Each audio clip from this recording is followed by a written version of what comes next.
Vamos estar abrindo a palavra de Deus, João capítulo 10, versículos 19 ao versículo 21. João capítulo 10, versículo 19 ao versículo 21. Estamos chegando ao final de mais uma controvérsia de Jesus com os judeus. Controvérsia é essa que, dentro do contexto desse versículo, está inserido na cura daquele cego de nascença, e a partir daquele advento, todo aquele discurso que nós estivemos meditando com os irmãos durante as últimas semanas, tem a sua consumação, o seu clímax aqui nessas palavras. Está escrito, João capítulo 10, versos 19 ao 21, tornou, pois, a haver divisão entre os judeus por causa dessas palavras, e muitos deles diziam, tem demônio, e está fora de si. Por que o ouvis? Diziam outros, estas palavras não são de endemoniado. Pode, porventura, um demônio abrir os olhos aos cegos? Vamos orar. Deus amado, nós queremos colocar a nossa vida diante de Ti, diante da Tua palavra. Queremos ser gratos a Ti pelo momento de oração que tivemos. Queremos ser gratos a Ti pela leitura da Tua palavra, Senhor. Ó Deus, e pelo momento também que nós podemos expressar com as nossas vozes, Senhor, através do louvor, a alegria, Senhor, e toda a gratidão que temos no nosso coração, pelo fato de Teus olhos de amor haverem sido colocados sobre nós, Senhor, e a Tua graça salvadora haver nos alcançado. Por isso, que nessa noite o Senhor seja conosco também, nesses momentos em que estaremos meditando nas Sagradas Escrituras, Senhor, e que o Teu Santo Espírito, nesse momento, não apenas ilumine o nosso entendimento para compreendermos as Tuas palavras, Senhor, e as lições contidas nela, mas também que Ele, com poder, aplique a Tua palavra ao nosso coração, porque só assim é a esperança de mudança, só assim é a esperança de transformação para a minha vida e para a vida de cada um dos Teus filhos que ouvem. Por isso, que o Senhor venha ser conosco, que venha nos alcançar, que o Senhor venha ser conosco, que venha nos abençoar. Nós te pedimos e te pedimos em nome de Jesus. Amém.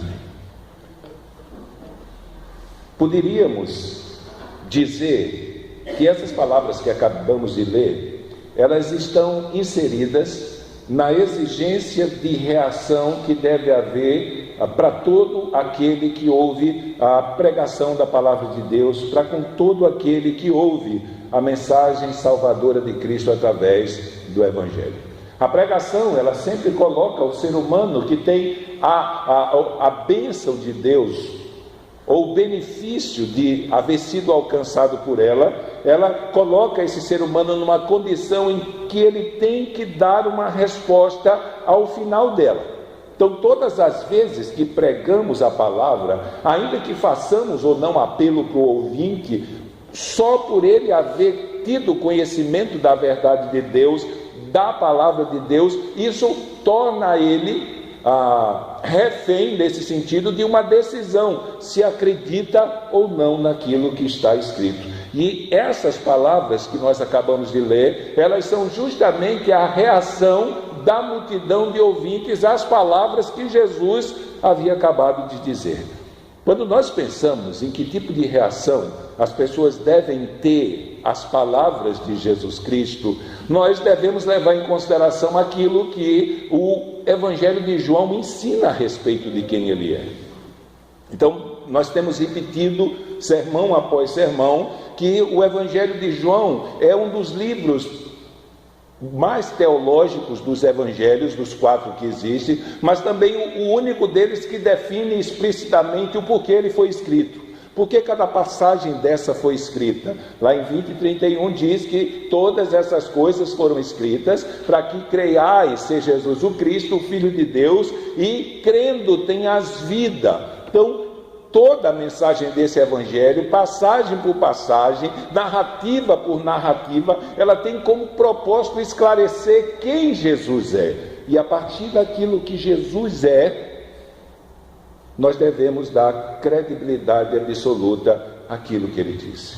Então, se nós pudéssemos caminhar somente nos textos do Evangelho de João que nós estudamos até agora. Nós estamos terminando, ou estamos no meio do 10º capítulo, e se nós fôssemos fazer uma varredura desde o capítulo 1 até agora, sobre as características que são apresentadas acerca de Jesus Cristo, que descrevem quem Jesus Cristo é para nós, isso já seria motivo de sobra para que nós nos tornássemos responsáveis pelo conhecimento que nós tivemos e houvesse em nós a exigência de respondermos sim ou não para tudo aquilo que nós ouvimos da parte do Senhor. Para você ter uma ideia, só nos capítulos do Evangelho de João, nós temos mais de 120 descrições acerca de quem Jesus Cristo é. Até esse versículo que nós lemos hoje, até o versículo 21 do capítulo 10, nós temos apresentados explícita ou implicitamente no Evangelho 60 características que descrevem quem Jesus Cristo é. Então, nesse caso, quando nós pregamos o Evangelho para alguém e ele simplesmente diz não, ele não está dizendo um não para a mensagem que nós estamos pregando, mas ele está dizendo não para aquele que é o autor dessa mensagem e sobre quem essa mensagem fala. Então, o problema dele é uma ideia errada acerca de quem Cristo é, e como possuidor de uma caricatura deturpada de quem é Jesus Cristo, então ele se sente na liberdade de simplesmente tecer comentários que não condizem com o caráter e com a essência de quem Jesus Cristo é. Para você ter uma ideia, eu queria citar algumas, pelo menos do capítulo 1 até o capítulo 10, nós temos 60 descrições acerca de quem Jesus Cristo é nesse Evangelho, e a partir do versículo 22, nós temos mais cerca de 60 descrições acerca de quem Cristo é. Mas no primeiro versículo do Evangelho de João, João já deixa claro que Jesus Cristo é Deus. No princípio era o Verbo, e o Verbo estava com Deus, e o Verbo era Deus. Então, nesse sentido, a marca do Evangelho de João, o clímax do Evangelho de João, já é revelado nas suas primeiras palavras. Nós sempre dizemos que se alguém lê o Evangelho de João e você pergunta para ele quem Jesus Cristo é, se a resposta dele não for Jesus Cristo é Deus, mande ele ler de novo. E quando ele terminar a segunda leitura e ele responder outra coisa e não que Jesus Cristo é Deus, então ele ainda não compreendeu o Evangelho. Porque quando João descreve lá no verso 31 do capítulo 20, para que creais ser Jesus o Filho de Deus, nós devemos levar em consideração o peso que essas palavras têm no Evangelho.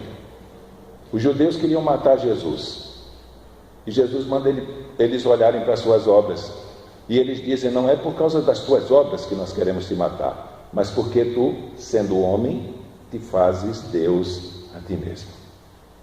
Então, nesse sentido, o aferir para si o título aqui de Filho de Deus é assumir o caráter divino, é declarar perante os homens que ele é Deus. E nesse sentido, o Evangelho já começa, versículo 1, dizendo que Jesus é Deus, que ele é o Verbo eterno por intermédio de quem toda a criação foi trazida à existência. Ele é o agente através do qual tanto a vida física é trazida a este mundo como é sustentada, mas também por intermédio dele é que a vida espiritual se torna uma realidade na vida de pecadores mortos em delitos e pecados. Ele é aquele através de quem a vida espiritual é convencida. Ele é a verdadeira luz do mundo. O mundo foi feito por ele, sem ele nada do que foi feito se fez. Jesus é aquele que confere como é que eu posso dizer assim, a condição de filhos de Deus àqueles que o recebem.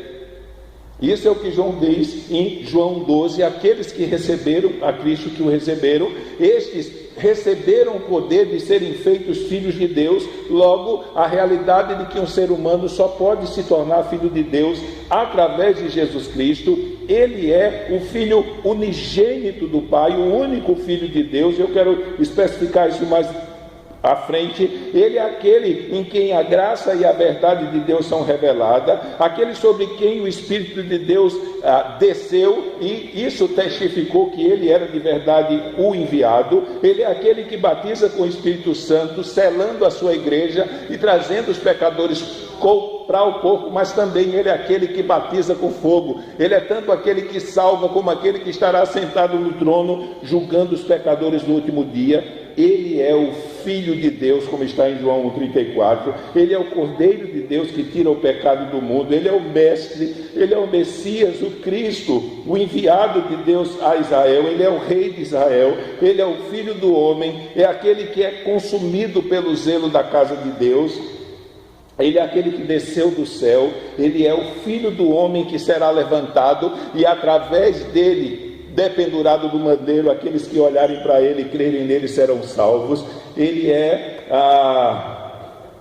o Filho único de Deus, que foi entregue por causa do seu amor. E aqui uma ressalva: o unigênito aqui não é o único filho nascido, mas aqui nesse texto é o único filho do mesmo tipo ou espécie de Deus. Ou seja, Deus amou o mundo de tal maneira que deu o seu Filho unigênito, o único filho dele, que é tão Deus quanto ele é, para que todo aquele que nele crê não pereça, mas tenha vida eterna. Jesus Cristo é apresentado como o alvo da nossa fé para a justificação e salvação da condenação eterna. Em João 17, o 3,17 é dito isso, que Deus não enviou o seu Filho a esse mundo para que condenasse o mundo, mas para que o mundo fosse salvo por ele. Quem nele crê não é condenado, mas quem não crê já está condenado. Então ele é o alvo da nossa fé para recebermos a justificação e a salvação de Deus. Ele é o noivo da igreja, ele é apresentado como aquele que foi enviado para dizer as palavras de Deus, e ele repetiu isso mais de uma vez nesses textos que nós temos analisado. Ele é aquele a quem Deus dá o seu Espírito sem medida, é aquele a quem o Pai dá todas as coisas. Ele é a água da vida, é aquele que se alimenta de fazer a vontade do seu Pai que está no céu. Ele mesmo diz que não veio fazer a sua vontade, mas a vontade daquele que o enviou. Em João 4,42 ele é apresentado como o Salvador do mundo.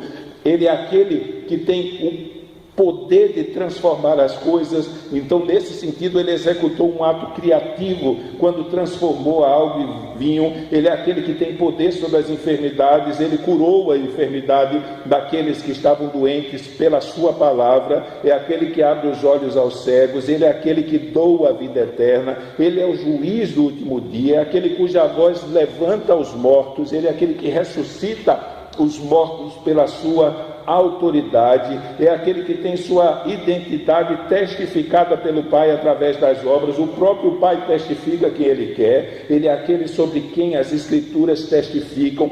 Toda a Escritura, desde Gênesis até Apocalipse, apontam para que o ser humano pecador possa conhecer quem ele é, e essa obra maravilhosa que Deus realizou através dele. Ele é aquele que alimentou 5.000 pessoas com 5 pães e 2 peixes. Nós vimos isso em João capítulo 6. Ele é aquele que andou sobre o mar, é aquele sobre quem o Pai colocou o seu selo. Ele é o pão da vida, ele é aquele em quem devemos crer, lá em João 6,39. Ele é aquele que levanta os seus dentre os mortos, ainda que eles venham a morrer. Ele é aquele que ressuscita os mortos, e ele diz que aquele que crê nele, ainda que morra, ainda que experimente a morte física no curso dessa vida, ele o ressuscitará no último dia. É aquele que nos convidou para tomarmos a sua carne e o seu sangue para habitarmos nele. Isso uma prefiguração da ceia do Senhor que seria estabelecido. Ele é aquele cujas palavras são espírito e vida, é aquele que tem as palavras de vida eterna, é aquele que testifica que as obras deste mundo são mais, é aquele que testifica que a vontade testifica a vontade e a doutrina de Deus. Ele é aquele em quem não há injustiça, é aquele que conhece Deus, é de Deus e foi enviado por Deus. Ele é aquele que não é desse mundo, mas do alto, aquele em quem devemos crer para passar da morte para a vida, como está em João 8:24, é aquele que nos liberta da escravidão e da condenação do pecado, é aquele que existia antes de Abraão, que é mais importante que João Batista. Ele é o eu sou, ele é a luz do mundo, ele é a porta, ele é o bom pastor, ele é aquele cuja voz ouvimos e quem imitamos e seguimos. Ele diz que eu e o Pai somos um, que o Pai está nele e ele está no Pai. Mas basicamente o contexto dessa passagem é a afirmação de Jesus ser o bom pastor, aquele por intermédio de quem as pessoas se tornam ovelhas do rebanho de Deus e consequentemente participantes daquele povo que irá herdar a vida eterna, quer seja judeus ou não. Porque aqui Jesus já começa a prefigurar a ideia da igreja que será estabelecida, porque ele se volta para os judeus e diz: eu sou o bom pastor dá a vida pelas suas ovelhas. E ele se volta novamente para esses judeus e diz: e eu tenho outras ovelhas que não são desse aprisco, cabe a mim buscá-las. Então essa ideia de que dentro do povo de Deus haveriam pessoas que não eram judeus e que se tornariam herdeiros das mesmas promessas, e que essas promessas não seriam aplicadas pela obediência da lei, mas elas teriam a sua autenticação pela morte do supremo pastor, que daria vida pelas suas ovelhas. Ele morreria para que as ovelhas pudessem entrar no aprisco, e ele recebeu do Pai a autoridade para se entregar, para morrer e assim mesmo se ressuscitar, para que essas ovelhas que foram alcançadas pela sua morte, quer judeus, quer gentios, pudessem agora congregar diante dele, e mesmo participando de apriscos diferentes, eles tivessem um só pastor e todos fossem parte desse rebanho. Então, quando Jesus começa a falar dessa realidade da nova configuração do povo de Deus no Novo Testamento, aquilo que seria a igreja constituída de judeus e gentios que viriam a crer nele e pela fé nele se tornarem participantes das promessas eternas, que mais uma confusão se estabelece entre ele e os judeus. Então a pregação do Evangelho, ela sempre vai causar esse impacto na vida das pessoas. E a reação das pessoas à pregação do Evangelho vai depender da intervenção ou não do Espírito Santo na vida deles. A reação vai depender da vida ou da morte espiritual. O tipo de atitude que as pessoas vão ter para com Jesus Cristo e para com a mensagem será semelhante àquela que nós estamos vendo aqui. Via de regra, quando nós pregamos o Evangelho para alguém, nós esperamos que essas pessoas digam: ah, que maravilha, nós entendemos e nós queremos seguir esse Jesus Cristo. Mas via de regra não é isso que acontece. Isso não é uma novidade para mim, para você, não deveria se constituir uma novidade, nem tampouco um instrumento de desestímulo para que nós continuássemos a pregar o Evangelho. Porque na caminhada nós temos notado muitas pessoas que perderam o ânimo de pregar o Evangelho, porque pregaram e ninguém se converteu. E para todas as pessoas que eles pregaram, um não foi a resposta delas. Só que nesse sentido, nós precisamos lembrar, irmãos, que Jesus Cristo não nos chamou para converter ninguém. Ele não nos conferiu esse poder. Ele não nos conferiu essa autoridade. Ele disse que toda a autoridade nos céus e da terra foi conferida a Ele.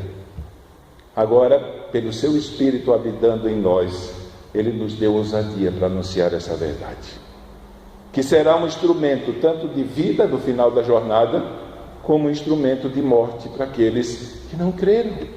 Então aqueles que creram terão a vida eterna, mas aqueles que não creram, a ira de Deus permanecerá sobre eles, e ela será recompensada no final da sua jornada.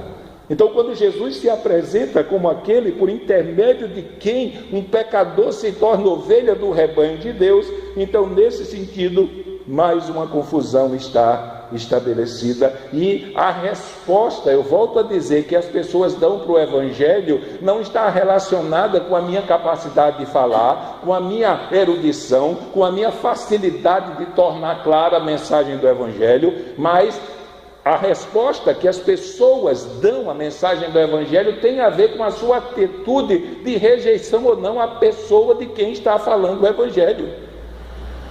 Vez por outra nós concebemos essa ideia, não é? Que eu não prego porque eu não sei usar palavras bonitas. Eu me lembro que nós tínhamos um membro aqui na igreja, ele não faz parte mais daqui da igreja, mas eu ficava tentando convencer ele a colocá-lo na escala de pregação, por ser uma pessoa que já estava na caminhada cristã há muitos anos, e ele simplesmente dizia: não, pastor, não me coloque, porque eu não sei pregar como o senhor prega.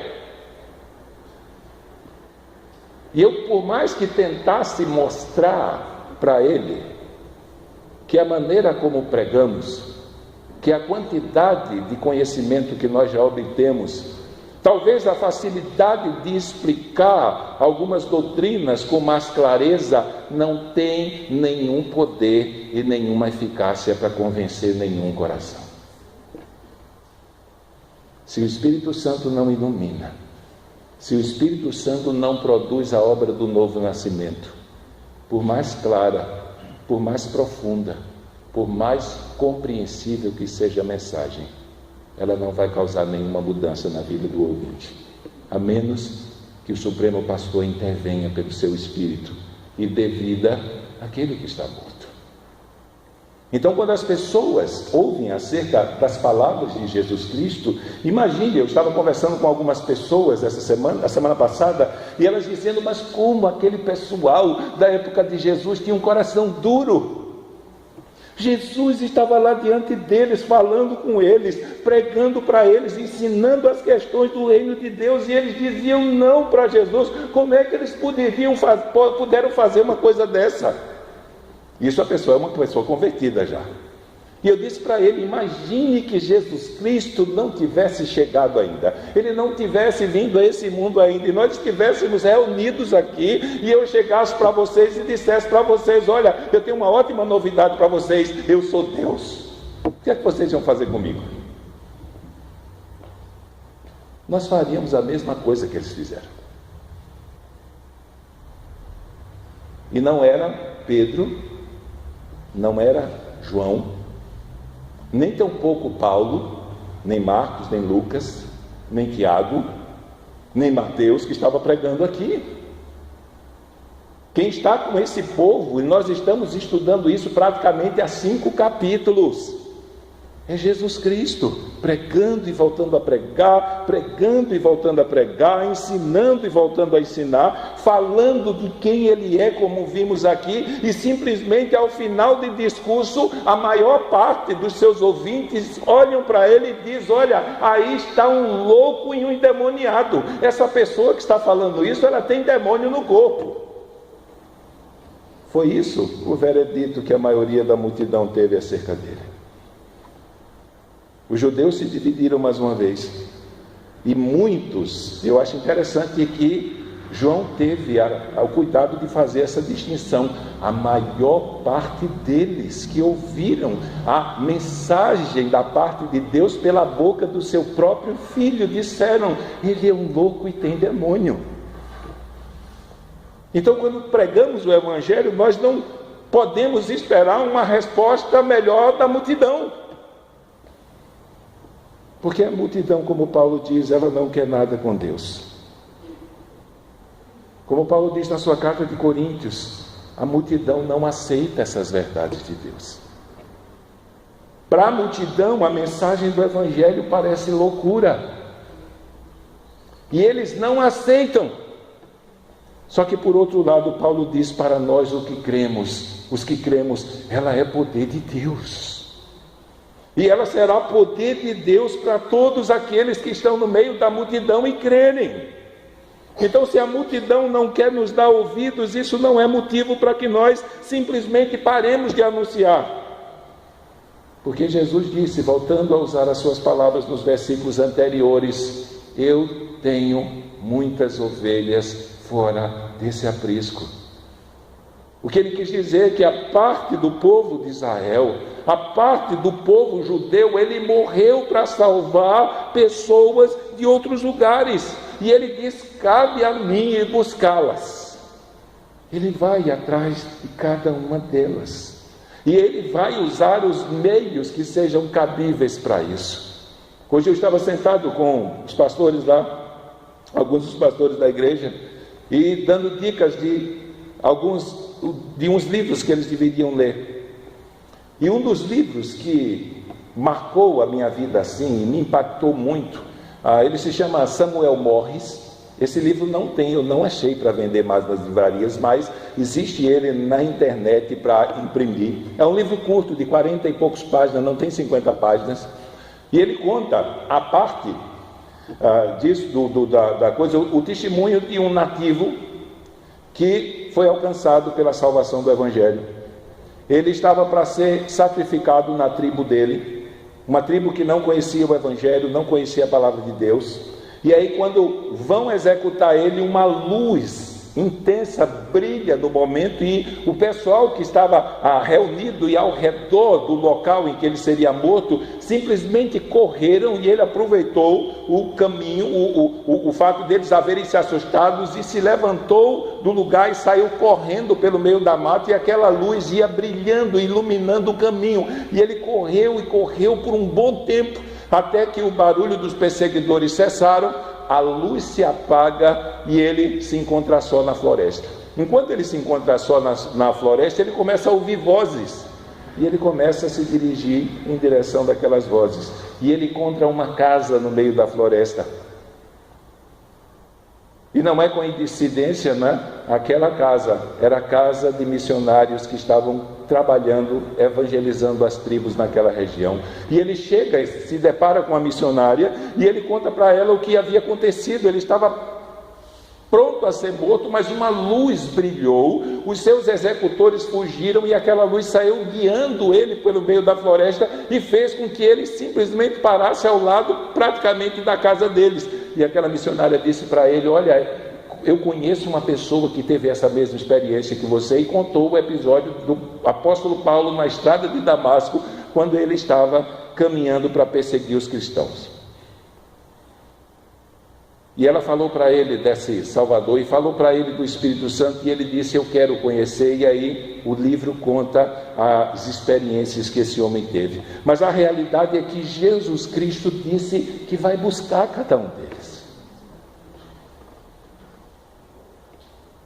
E ele realizou uma obra espetacular, mas ele fez com que aquele nativo parasse ao lado da casa de pessoas que poderiam falar para ele o Evangelho. Então, quando uma pessoa por quem Cristo morreu na cruz para salvar se depara com a mensagem do Evangelho, a reação dela é diferente. Mas sempre que nós pregamos o Evangelho para alguém que está com o coração endurecido pelo pecado, está cego por causa do pecado, está cego por causa dos enganos do diabo, eles não terão uma boa reação. Então, quando Jesus ele se depara com aquelas pessoas e mais uma vez se apresenta como aquele que Deus enviou para salvar as suas vidas, aquelas pessoas de coração endurecido, eles não aceitaram a palavra de Jesus Cristo. Ainda que Jesus tenha dito nos capítulos anteriores que as palavras que ele falava eram palavras de Deus, que ele havia sido enviado por Deus, que ele era o pão da vida que concedia vida espiritual àqueles que crescem nele. Ele deixou claro, ou vai deixar mais à frente, que aquele que não ouve as palavras dele não é de Deus. Mas aquele que é de Deus ouve as suas palavras, e aí ele cria esse ambiente que simplesmente, esse era o grande problema dos judeus, fazia com que os judeus se sentissem pecadores. E eles não aceitavam esse tipo de ideia. Então, quando Jesus termina as suas palavras, oferecendo mais uma vez a salvação para os seus ouvintes, o texto diz que tornou, pois, a haver divisão entre os judeus por causa dessas palavras, e muitos deles diziam: ele tem demônio e está fora de si, por que o ouvis? Isso, via de regra, é o que acontece conosco. Há uns 15 dias atrás eu estava pregando para uma pessoa aqui na Glorinha e preguei. E no final de tudo, outra pessoa que estava comigo, ela queria que ele compreendesse de qualquer jeito. Ela não queria aceitar a possibilidade de nós sairmos dali sem aquela pessoa fazer uma decisão por Cristo. Mas depois de falarmos sobre a obra de Cristo, sobre a graça de Deus, sobre a fé que justifica o pecador e confere vida eterna, a parte daquilo que ele é como pecador merecedor do inferno, no final de tudo, a pessoa chegou à conclusão de que ele ia para o céu, porque o céu era o lugar para os puros. Enquanto aquela pessoa que estava comigo na hora estava desesperada, eu disse para ela: olha, no dia que você foi no culto e você ouviu a pregação do Evangelho e você ficou lá até hoje, alguém lhe forçou? Alguém deu alguma ajuda para que aquela pregação fizesse sentido para você? A pessoa fez não. Então vamos continuar plantando, vamos continuar regando, e vamos continuar plantando e regando, e plantando e regando, e plantando e regando, na esperança de que um dia, tudo aquilo que nós plantamos e regamos, o Senhor dê a ordem e faça crescer.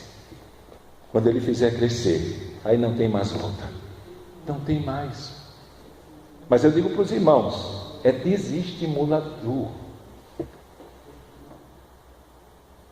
A gente ouviu de um crente dizer: olha, se eu pudesse eu me convertia de novo.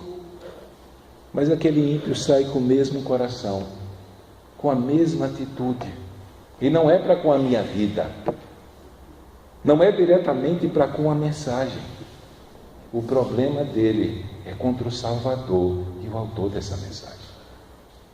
Os judeus, eles tinham um problema contra Jesus Cristo, e como consequência disso, eles rejeitavam tudo aquilo que ele pregava, tudo aquilo que ele ensinava, e tudo isso era produto da dureza e da escravidão do pecado em que eles estavam. Jesus Cristo havia confrontado eles com essa realidade, quando ele se apresentou como aquele que foi enviado por Deus para libertá-los da escravidão, e eles disseram: mas nós nunca fomos escravos de ninguém. E Jesus mostra para eles que o problema deles estava no pecado, na escravidão do pecado, e como consequência disso eles estavam afastados de Deus, mas Deus o havia enviado para os reaproximar para com Deus, a fim de que eles tivessem vida eterna. E isso deixou os judeus mais uma vez enraivecidos contra ele. Então todos aqueles a quem pregamos essas notícias, e a sua vida naquele momento não haver sido alcançado pelo poder transformador e sobrenatural do Espírito Santo, dando vida àquele que está morto, como foi lido lá no culto de Praia Grande, estando nós ainda mortos em delitos e pecados, ele nos deu vida. Então, enquanto essa vida não acontece, simplesmente essas pessoas continuarão rejeitando e rejeitando e rejeitando e rejeitando. Via de regra, nós achamos que o problema está em nós. Só que nós não podemos dizer que o problema estava em Jesus Cristo aqui. Não podemos. Era o Deus perfeito que estava aqui, diante dos homens, se apresentando como o Salvador deles. E ainda assim, sendo o próprio Salvador diante dos seus olhos, eles disseram não. Eles disseram não. Mas a mensagem, ela não foi em vão. A pregação do Evangelho nunca é vã. O nome de Deus, ele vai ser glorificado tanto nos que se salvam como nos que perecem. O nome de Deus não vai ser avalado, não vai ser afetado, porque de alguma maneira a sua palavra foi pregada e alguns não creem. No seu juízo, a sua santidade será exaltada. A sua justiça pura e plena e absoluta será exaltada. Como a sua graça, o seu amor e a sua misericórdia serão revelados naqueles que estão salvos. Então Deus será glorificado da mesma maneira. Mas uma coisa é certa: temos que pregar esse Evangelho, porque ainda existem ovelhas fora do aprisco, as quais Jesus irá buscar. E eu volto a lembrar os irmãos, como nas semanas anteriores, que será a minha boca e a sua boca que ele vai usar para chamá-las. Então não desanime, irmãos. Uma das coisas que nós precisamos aprender é não desanimar, porque pregamos e ninguém disse sim. Se pregarmos, uma hora dessa, no meio da multidão, nós vamos nos esbarrar com a ovelha que está lá. E quando ela ouvir a voz do Supremo Pastor, ela não vai fazer isso aqui que esses fizeram com Cristo. E nem tampouco com aqueles que nos xingam e de alguma maneira tentam nos intimidar em relação àquilo que estamos pregando. Elas vão ter outra atitude. Como nós vimos nas passagens anteriores, naquele episódio em que o Sinédrio enviou a sua guarda para prender Jesus no templo. E eles foram no templo e quando chegaram lá, Jesus estava pregando e eles voltaram sem Jesus. E os líderes dos judaísmos perguntaram: mas vocês não trouxeram ele? E a resposta daqueles guardas foi: nenhum homem nunca falou como ele falou. Ou é exemplo daquele episódio da mulher samaritana, quando ela se depara com Jesus Cristo naquela fonte, e quando ele se apresenta e diz para ela que ele é o Messias, aquela mulher larga tudo, corre para a sua cidade e faz o trabalho que os apóstolos deveriam ter feito. E muitos creram naquilo que a mulher disse acerca de Jesus Cristo: olha, eu encontrei o Messias. E outros curiosos ainda vieram juntos. Mas na hora que Jesus fala com eles olham para aquela mulher e dizem: nós não cremos mais porque tu dissestes, mas porque nós temos visto que ele de verdade é o Filho de Deus. Então, no meio da multidão sempre vai haver ovelha perdida.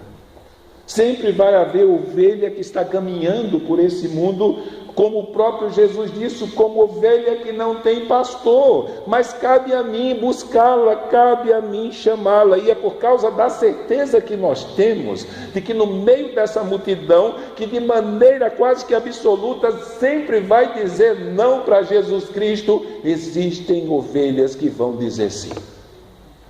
Talvez a pregação do Evangelho seja o único trabalho nessa vida em que você não vai se sentir frustrado de fazer. Porque sempre haverá quem vai dizer sim. Enquanto a multidão aqui disse que Jesus tinha demônio e estava louco, esse mesmo tipo de atitude a família de Jesus Cristo teve para com ele. Ele estava pregando e a sua família saiu de casa para prendê-lo, porque o texto diz, eles diziam: ele está louco, ele está fora de si, então nós vamos prendê-lo. Foi justamente nesse caminho entre sair de casa para impedir Jesus de estar fazendo o que ele estava fazendo, que era a vontade do Pai, que quando eles chegam na porta da casa que Jesus está, alguém entra e diz: tua mãe e teus irmãos estão lá fora e querem ver-te. E Jesus disse: quem é minha mãe?